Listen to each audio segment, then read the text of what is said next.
Trini, and how do you say your last name? Hersicorn. Hersicorn. Yeah. Okay, Hersicorn. What is that? It's German. German? Okay. Cox is my last name. That's German. So Kimberly Hersicorn and Eric Hersicorn. Cool. Father, mother.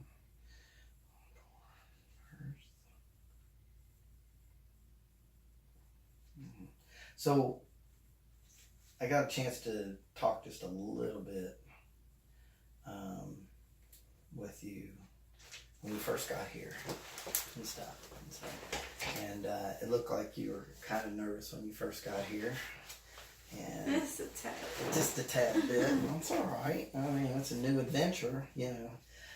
So you're 16, or how old are you? I'm about to be 18 next month. Okay, so it was turning 18, yeah. 17, turning 18. Okay. Awesome. And then what made you decide to come to John Clark? So listen.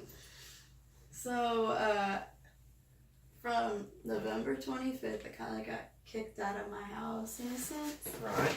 And I've been going to like different facilities and stuff. And my dad told me on the night of the 25th, because a lot of things happened, and he told me that he was just put me in facilities until I'm 18.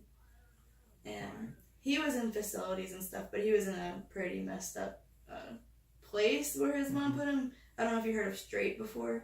No, Straight? Mm-hmm. No, I have not heard of Straight. So Straight Incorporated is pretty like messed up. Like they like use your stories and put it like against you and like twist and like they try to like rebuild you back up in a sense, but and he just got beaten and everything. It was like really bad, and I'm like, so why would you want to put me in a facility if you had bad experiences? So when I first like got into like different places, I was really creeped out for all the stories that he told me. Right. And so first I started like out with the hospital for temporary residential. Mm-hmm. Even though I've been to a couple hospitals before in the past, but what were they? What are you being sent to a hospital for? So like in the past, I had issues with depression and self-harm and stuff, and this was just to get me out of the house. Right.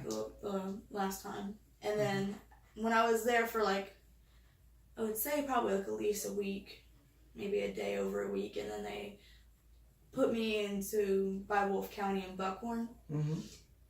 And then after Buckhorn, I was there from December 1st all the way to March 20-something. And then I had to come back to my house because my insurance dropped. And so I was there for a couple months from the end of March to, I guess, until I got over here. And he put me in outpatient therapy and stuff just so I can get schooling and stuff because I was not allowed to go to regular school or any alternative school because I've already lost my privileges for that. Okay. And I haven't had a phone since like my own actual phone that I was allowed to use since like probably like sophomore year. Okay. Wow. Yeah. That's amazing though. I mean, because the Trinity that I know, you know, and have met and got to talk to, you seem like an outstanding young lady. I'm not really a bad person. I don't think that's what I was saying. I don't feel it. I don't, you know, and of course, you've been through a lot, and so I imagine that's where the depression and self-harm and all that came in and everything. So, but so when did at what point did you start the self-harm and stuff? What really brought on? So I was molested for like around 7 years. For how many years I can think of when it first started, because I still get memories that come in that when I was younger. Because I can like remember back from like when I was like 1 year old. I was telling my dad a story about how I was in like this playpen. He was just like, "How the hell do you remember that, you little one?" And like I would like tell all these stories because I thought they were like freaking dreams and stuff because I can vaguely like remember them. And he's like, "No, that shit actually happened." I'm like, "Oh shit!" So I have a big ass memory. Oh, yeah. And yeah, so like I started getting really depressed around like third grade. Because how old is that? 8 or 9? think around like 8, Yeah. 7, because I was like the youngest in my grade. Gotcha. Because everybody's like born in like 99, and I'm like 2000 because I hit like the benchmark for it, the deadline or whatever. And so, like when people were like talking about like we'll have those safety classes about no one can touch you and you're no square, and even your family, and I'm like, oh shit. And that's when you realize like, oh wow, there's something. Yeah. And I ended up starting to cut myself in the 4th grade, and I didn't even know that was even a thing. Like, I got like so pissed off and mad at like something I didn't even know. Like, it wasn't really dealing with like sadness. I was just fucking like pissed off. And I took one of these beating sets that my grandma gave me because we do a lot of arts and crafts stuff, and it was like a really sharp pointy file, and I just started just going at myself. And then I did one on my leg. And my dad was like, what the hell did you do? And I was like, oh, I was trying to climb on my dresser because I have this plastic dresser and it like has broken pieces on it. He's like, well, you gotta be careful because you can like slice a vein. I'm like, and what does that do? Yeah, I ended up like trying to like hold my breath a lot when I was in like a 3rd grade. I ended up passing out in my closet. And then after like sorts amount of years, I actually did wanted to kill myself, and I tried hanging myself with a scarf, and that shit broke in my closet, and I was just like, damn. And I never really told anybody about it. And then once middle school came around and stuff, it stuff stopped with my brother. And then that same year, my mom passed away, and then the next year, my self-harm started right back up. Because it would like come and go and stuff, but it was just mostly when I was just pissed off. Yeah, and then had a hard time coping with those high level emotional. Yeah. But it's understandable. I mean, wow. The anger. I mean, you said you didn't know why you were angry, or? Because they try to like diagnose you with bipolar and stuff, because sometimes I'll just get angry out of the blue. But that doesn't really happen anymore, but I'll just get angry because I think it was just probably from like flashbacks and stuff, and I just get angry and I just never tell anybody. You had a good reason to be angry, or hurt, or sad, or because I thought it was totally normal. Like, this is what every single older brother does to you, like from growing up and stuff. And I remember I was telling one person, they're like, that's weird. I'm like, no, I'm just joking. I remember saying that when I was very little. I'm just like, like, they probably are not even doing that. And they just never really registered in my brain until we had that one class. And I was just like, And how did you, when that class registered, how did you feel about yourself? I felt very disgusting. Really? Yeah, I just felt really, really gross. Because I was just like, because I didn't know like how to like deal with it in a sense. Right. And it just kept on happening. And when I actually finally told my dad what happened to me and stuff, he was caught molesting my niece, and because I thought it just stopped at me, I thought it was just over or whatever. But apparently, when you're sick in the head, it doesn't stop. And then after it happened with my niece, I'm just like, we watched my young cousins and all this other stuff, and I've been over to his friend's house, and there were little kids that I used to babysit over there, and I'm just like, everything just really just got into me. It was just like, holy shit. And then after like it's probably happened in the summertime, so like 4 months after it happened, I finally came out to my dad about it after being in I was in the hospital for self-harm and stuff, and I was finally got into outpatient, because after they have me inpatient, they want me to do outpatient in the same place. And then I ended up telling one of the counselors there, and it was my dad's birthday too, and I was just like really freaking depressed, and they would like, they go off on me on random occasions, like I ruin every single holiday, they always say. And when that stuff happened, and they kept on like bringing that up, you're always doing some shit to get attention. I'm just like, no. Like, they always say that, I'm just like, no, you don't fucking know. And I ended up saying it in their room, and it was just big issue. Right. Yeah. That's did you feel like you didn't have any support, or did people begin to did you have somebody backing you and who was there for you through it and I mean, start supporting you? Or? Yeah, they were there for me and stuff. Like, they got it all court ordered together with my niece and stuff. Because, like, I remember, like, sitting down and my niece talking about it and stuff with me, and I'm over here just, like, and, like, wishing I can say something, but I just wanted to keep that a secret for myself for a while, and it just ended up bursting out of me. Because there's people in the outpatient that were talking about their experience with, like, with rape and molestation and stuff, and it just, after hearing it so many times, I like freaking like burst it open. And you got a chance to talk and share about it. Did that help you a lot? Yeah, like, I mean, I can talk about it. It doesn't really bother me at all, but, like, it gets to the point where it kind of bothers me when I talk about it, like, way too much, because my dad wanted me to go to a therapist and stuff. I've been seeing therapists, like, almost my whole entire life. And, it just gets annoying talking about it. I'm like, they're like, it really, like, hurt me in a sense, because I guess that's when I was acting out and stuff, and some other things for how the way I act is because of that, and I'm over here just like, okay, I've already know this for the millionth time. Other different therapists telling me about it, and just like, I'll start talking about something else, or like, don't try to go on to a different subject, you're here for a reason. Just like, So I don't want to push it either on you. I mean, I don't want you to feel like you have to talk to me about it either, I was trying to look into why, in your recent history, what are you still struggling with now, that you might want to take a look at?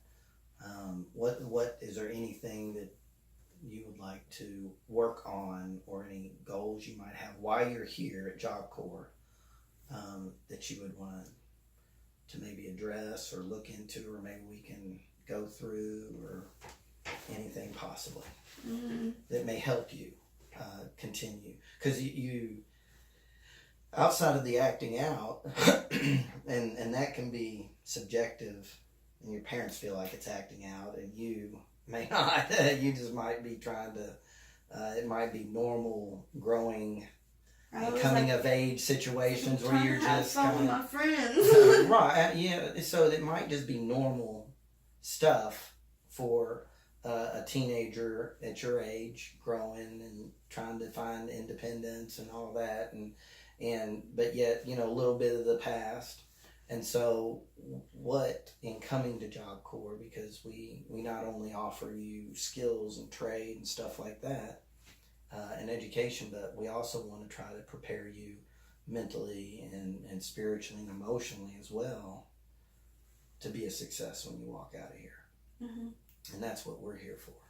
So if there's something that you would like to address, if there's some goals or some things you'd like to work through, I would be more than glad to do that with you, right? When you came here, why was he threatening just putting you in facilities? What was it that you were doing in the recent that he felt was that out of control?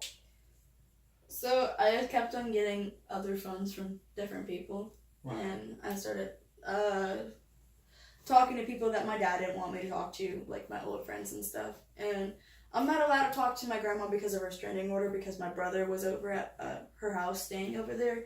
But I ended up talking. That? I'm sorry. My grandma. Grandmother. Okay. Yeah, and I ended up talking to my aunt, not my grandma, but my aunt, and apparently that's just a big no-no. And I talked to my uncle and stuff, and I only asked like one question about my brother because he's my brother still. Like, it's, for me, it's really kind of like hard to like. It's like I very like hate him and the things that he did, but I still love him as my brother. And it's like, it's really kind of like weird because I don't know how to freaking process it because he's my family. And so like I still want to like ask questions and stuff of like what he's doing or whatever, and I ended up hearing that he had a job or whatever, and I was like, all right, cool, or whatever. And how old is your brother? He's 20 now. Now? He's born in 98. Yeah. And so he was 10 or 12 at the time? Yeah, something around there. Something around there, okay. Yeah, and he was like, he's seen some of the phones that I end up getting. He ended up going through it or whatever and find out that I'm contacting people that I shouldn't be contacting, or that I'm sneaking out again. And there was a couple of times where I don't know how he found out, but when I was smoking weed and stuff, next you know, I don't know how he found out, to be honest. But my boyfriend at the time, that he lived down the street, and he smokes, and he ended up getting a lot of stuff, and his mom smokes too, and I ended up getting drug tested at my house when I came home from school, and I'm just like, and I couldn't use the restroom because like I didn't have to use the restroom, and then I was like, chug water. I'm like, good idea, man. And then my stepsister was like, no, it's gonna flush out her system, and I'm like, you shut up for like 5 seconds. But yeah, and after he found out, he got mad at that, and he ended up finding out that I took a couple cars and drove them around. And, right, joyride. Yeah, because it first started out with a long time ago, like probably like my freshman year, when I was over at my friend's dad's house and we wanted something to eat, and he wouldn't take us anywhere because he was asleep. So we got in the car and went to go get something to eat. And we were like 14 at the time. 14 or 15. Yeah, I mean, we had like little like test drives with like our parents and stuff, so we know how to drive. And he lives on a busy street, and I was actually surprised that we actually got on the road. Right. And then a couple of years later, it's like the end of sophomore year, we started taking, same friend, we took our mom's car this time because she lives right around the corner from me. And then we just kept on driving around, picking people up, having fun or whatever. And then about like probably last year, my dad went through her phone and found out I was doing that, so he like holds that against me every time I get in trouble. I'm gonna tell the cops, you're gonna be put in jail and all this other stuff. I'm just like, you got no proof. Right. And then he's just like, oh, I'm like, damn, I wish I deleted fucking messages. Right. Yeah, I just done like little stupid stuff, but it's mostly just sneaking out and stuff. And I talked to a couple older people, and I was kind of intimate with them or whatever. But there was one that was... When you say intimate, what do you mean by... I had sex with them, but like... Right. The thing was, so like, this one person, he's in the Navy now, but I went to high school with him. I met him in my same age. Yeah, he's like a year older than me. Right. And so I'm like, it's not that old or whatever. And then I went on like online to like... just to talk to people because I was bored or whatever. Right. And I'm just in my room. I can't really do anything. And I got caught trying to sneak out with this other dude trying to go see the freaking movie It that came out like last October. Right. And he was about in his 20s and couldn't go. And then I met this dude named Matt, and he's about, now he's like probably 23, but he was like 22 at the time. And I ended up talking to him. We ended up dating and stuff, and little stuff happened in my room or whatever. And then I ended up breaking things off of him because it ended up being a little bit creepy. Well, yeah. Yeah. And, yeah. So I cut things off pretty quickly after that. And then my dad found out after he found my last phone, and he got a little bit mad. And how he found my phone, because I had the dude that was from the Navy that he was caught in my room, and he tried to call the police, and he brought alcohol over, but we didn't even open it, so they couldn't really like say that it came from him or whatever. And so yeah, he ended up running after they said, I'm gonna call the cops. I mean, like, I think anybody would probably dip if, like, if you just mentioned cops, especially in Louisville, you were gonna dip. Yeah, and that happened, and then they were really mad at me for that, for my bad choices. And my stepmom kind of got pushed over by him because he was trying to go out, and he was like, then my stepmom was like, he could have hurt the kids and all this other stuff. I was like, you don't know him. I actually do know him from like years of actually being friends with him. I'm like, he's not really like that at all. Like he probably didn't even mean to. He was probably trying to get his shit out and try to dip. But he's trying to walk away from the situation. Yeah, and half the times, every single time I try to talk to my parents, it's usually like, shut up and listen. And so I'm usually just silent. So why, or how come your parents are behaving in that manner? Do you think they behave in that manner when they know what you've been through, and it seems they're kind of rough on you, doesn't it? Or is that, do you experience it that way, or do you feel like you're being, Because my dad's a bit gruff with his voice and stuff. I mean, can't really help that because that's his personality, I guess. And I'm like used to my dad and stuff, but my stepmom, I'm just not used to her yet, and she just kind of does a little bit annoys me here and there. But like usually when she says stuff to me, and she calls me like a spoiled brat, a bitch, and all this other stuff, and I'm just like, wow. For me, I feel like you have no right to say that, but then my dad starts to agree and stuff. I'm just like, I don't know how the heck I'm spoiled when we're like dirt broke and we go to Goodwill to shop for our clothes. Right. Like we can't even go to Walmart to shop for our clothes. It's just Goodwill. And you said that was a stepmother. So your biological mom passed away, and that's when you went into the started getting depressed again and going through that. Yeah, that was a rough time on you, I bet. Yeah, and I also had my dad's ex. She used to be very freaking abusive. She would beat up my dad. She'll try to lay hands on me, and then I end up trying to fight her, and then I get in trouble for it. And then she'll call me names, and I'll call her names. I was like, bitch, you can't talk to me like that. Right. Like, I didn't really care. I was like, you're not my mom. My mom's down the street. But after she passed away, and then my dad's ex, she moved out, and then I'm just like, all right, cool. I'm chill. And then she comes in the picture, my stepmom now, and I don't even go to their wedding. And I, like, pretend to be sick because yeah, and they held that against me. And the same day, they kind of got served papers because, like, prior to that, like, okay, so that year was, like, when my niece and my brother and all that other stuff happened. And so,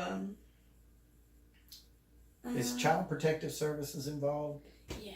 And your parents have had to jump through a lot of hoops for that and everything and all that. Okay, see. CPS loves my family. Right. Yeah, okay. Yeah, and so my dad, he used to be an alcoholic. He hasn't really had anything since really that year. And what year was that? I would say 2016. Okay. And we were fighting outside because he was telling me that I couldn't talk to my grandma anymore. Because I used to talk to her over the phone still.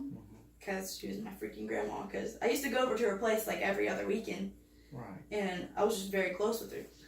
And so I was trying to turn around and go back inside. And then he grabbed me and was telling me that I couldn't go inside. And I wasn't going to freaking like be all out because it's freaking late at night. And then I don't know what the heck happened because I kind of like blacked out a bit, but I ended up being like pushed on the floor and then like against the wall, and I was screaming like, get the fuck off me. And I woke up, I had bruises on me. And then that week school started, and then I was just wearing like my regular stuff. And then my friend, she took a picture of like the bruises on me, and then she called CPS because she called CPS on my family before in middle school, and they came up to my school to talk to me.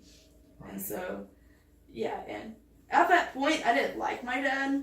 I didn't like my stepmom. I didn't even want to live there. And I was trying to live over with my aunt because I lived with her beginning of my freshman year.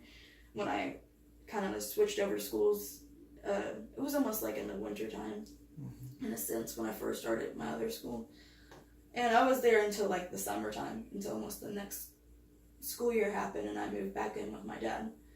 And yeah, and that's how he got served papers and stuff because I reported that stuff. And yeah, it wasn't a really good story because they were drunk from their little after wedding thing. Gotcha. So that kind of fills in some spots and everything. Let me ask you a question. How do you feel talking to me about that right now? How are you feeling? Well, I mean, I've been talking about it for like a long time. Great. All right. I'd like to go back to where you said it's hard for you to you worry about your brother, but at the same time you're mad. And how are you working through that? How's how are you working through that these days? No, I just don't really like want to talk to him. Like, I don't really have I don't see in the future that I will talk to him. But he's just gonna be there out in the world or whatever. Yeah. Now, does he have some kind of mental disorder, or does he I mean, I don't know. He struggles with depression and anxiety. Right. And that's all I know. Oh, okay. And that was from after. You never knew what they said was going on with him. Yeah, they never really mentally test him after that because he was an adult. Because they mostly do that for people that are right. younger. That's what I was wondering, if they ever did, and you were able to get a hold of that information and learn. Because we think that he was probably molested at a young age. Because he started because I was 5 and he was probably like 8 or 7 or whatever, and that's pretty young to even know what that stuff is. And my dad told me stories about how he sent, because we're from Florida, he'll send him up to Louisville to hang out with my grandma and stuff or whatever. And when my dad came up there and ended up, my grandma's boyfriend was with him in the restroom or whatever, and there was this big old fight. So we actually don't really know whatever. It's only really in my brother's head, unless if he wants to say something or not. Right. But we don't know. But I think that probably something happened because it was at a young age, or he found porn or something at a young age, and I was the next girl right there, and he just got hooked on it. I don't know. Right. Okay. And have you come to terms with that, or kinda? Or? I mean, because I didn't really just, when I first was trying to process it all in. Right. I don't really think it was more of it was just always built into his freaking head or whatever, because I felt like something did happen to do that, because I don't think you can really be freaking born with that mindset and stuff, because I think we're all born on a freaking clean slate unless it's really something mental going on. Stuff. Okay. Yeah, and so something really going on in the brain that we've had a witness or whatever. Well, since you've been here, you seem, I mean, how long have you been doing as well as you're doing now? I mean, it's kind of weird because usually when I'm away from my family, I do better than when I'm with my family. Right. Because I just get in more fights and stuff like that. And just before I even got here, I got in a fight with my stepmom because her pills went missing. And I stopped taking pills a long, long time ago. I stopped doing that. I can't do them anymore. And they were all like, oh, we found him in the bathroom and all this other stuff, and you're probably going to take him and sell him over there. And I was just like, if you take him, he can kill you or whatever. And I'm over here just I was like, what?